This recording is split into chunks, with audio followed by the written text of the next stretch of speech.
So today we are taking a look at a very special rifle, the FB Radom WZ-96 Beryl. So the Beryl has a really interesting design history. While most military production AKs are licensed through ISMASH, now Kalashnikov concern, some countries choose to develop their own design based on the AK platform. You know, such as the case of Israel. Israel Balashnikov, better known as Israel Galili. He's notable for designing the Galil as well as contributing to the Uzi submachine gun. Another example drawing from the AK platform, albeit a more radical departure, would be the Swiss Sturmgewehr 550, better known as the SIG 550. And while Switzerland maintains their non-EU, non-NATO status, they do maintain, like Israel, a NATO-compatible fighting rifle. So an example of a less radical departure from a country who, like Switzerland, is not a NATO member but maintains a friendly diplomatic relationship with NATO would be Serbia, who we know for Zastava. If you watch the channel, you know I'm a big fan of Yugos and I shoot them quite a bit. They're not for everybody, you know, some people are afraid of internet boogeyman. Some people don't like the furniture compatibility. I don't really mind the furniture compatibility thing myself. They're good rifles, and I don't believe in internet boogeymans. You run on back to bed. And bad ain't gonna bother you no more. Now, one country we haven't talked about much is Poland. Poland has a fantastic history of making super high quality AK pattern rifles. They do certainly have a really good reputation when it comes to the quality of build, down to the rivets, the finish, furniture fitment. I mean, they're very high quality rifles. The name Beryl, it's pronounced Beryl. Be real. Comes from beryllium.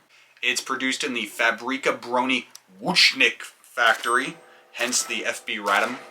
So the naming convention comes from the rifle that the Beryl replaced in the Polish military as the standard fighting rifle, the Tantal. That comes from tantalum.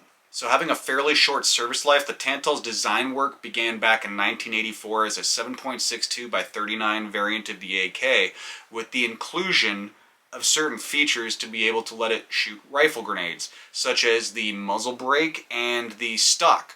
The stock was a copy of the wire folder from the East German AKM KMS-72.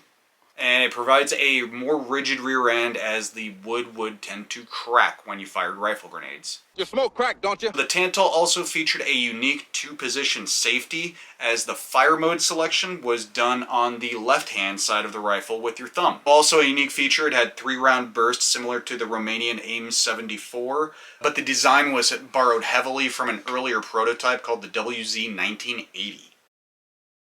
Prototyping was done at the OBR Research and Development Factory, where they were also experimenting with 5.45 as early as 1980. By 1987, the Tantal would undergo a modernization effort, updating it to 5.45, and also had a AK-74 compatible bolt carrier, and most importantly, magazines. Also in this modernization effort, the 3-round burst mechanism would receive a bit of refinement, and the 5.45 variant would go on to be designated the WZ-88. The OBR facility also produced what could only be called the Polish Krinkov, the WZ-89 Onyx. The Onyx is a 5.45 variant of the Tantal with an 8.5-inch familiar length shortened barrel, and it's also the first rifle that would receive their interesting solution to optics. The Onyx had a sight leaf that would hang off the sight block over the dust cover, providing you with a longer sight radius.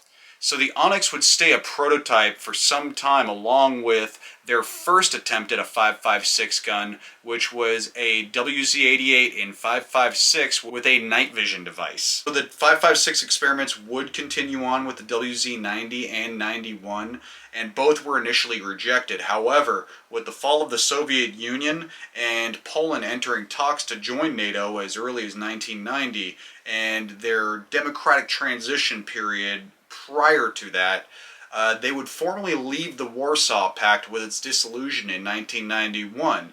So immediately, they're looking to join NATO as fast as possible. They knew they needed a NATO-compatible fighting rifle, so they went back to these old designs of the WZ-90 and 91 and took a look. And while Poland's journey to NATO membership wouldn't end until 1999 with their acceptance, they knew as early as 1995 that they were going to be accepted, so they greenlit another modernization program. So this new modernization effort was really a NATO compatibility effort, and they would go back to those WZ-90 and 91 plans for that 5.56 Tantal, and by December of that year, 1995, they would have their first trials of the rifle, now codenamed Beryl, ready to go. So these trials would conclude rather quickly by mid-1996 with the first deliveries of the Beryl to the Polish military by 1997. The WZ-96 Beryl would retain a few features from the WZ-88 Tantal, such as the 2-position safety selector and the 3-round burst, but it would receive a few new features like a new tubular folding stock. This is not it, obviously.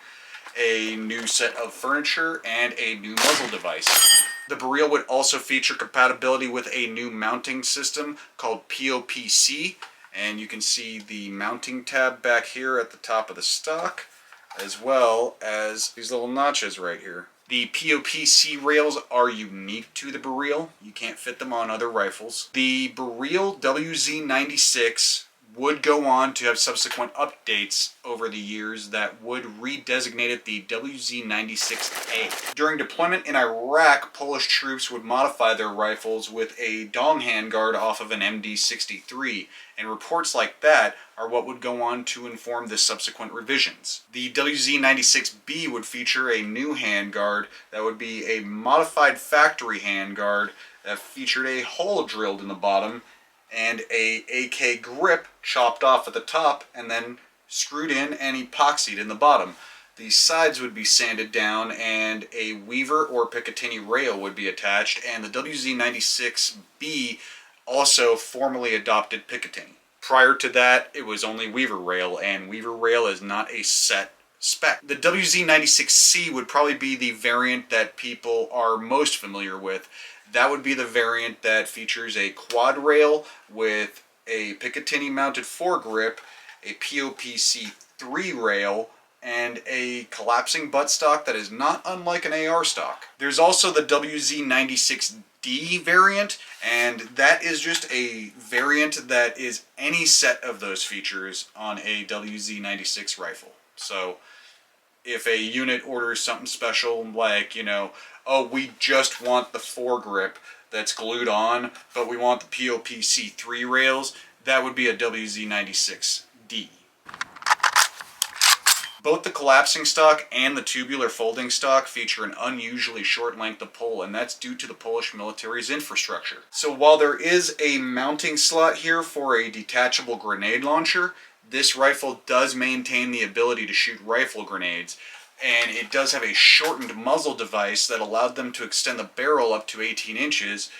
And being that the Polish military was getting standard issue body armor, they simply decided to shorten the length of pull, hence the WZ-96C's update to the collapsing stock rather than another type of folding stock. The WZ-96 Beryl is still in service today with the Polish military. However, it has been licensed for consumer export, as you can see here, as well as a number of military contracts, including a 7.62 by 39 variant for Nigeria. but that version is also available for consumer export from time to time if you can get one. But military-wise, they are exclusively used by Nigeria. The Polish military is under another transition, and they are moving over to the highly modular, bullpup or conventional, AR-compatible, 100% less elemental Grot. An unknown number of Beryls was donated to Ukraine and has been seen on the battlefield in use by both military personnel and civilians against the Russian ground forces in its full-sized 18-inch variant, as well as its 9.3-inch son of Onyx, the Mini Beryl. Guys, if you made it this far, thank you so much for sticking around for my little story of the Beryl. Stay tuned, got a lot more Polish content coming up. I'd really like to take a deep dive into what makes this country's variant of a highly produced, worldwide mass-produced rifle so special. I really love Polish rifles. So thank you guys, had fun doing that. Hope you enjoyed it, hope you learned something.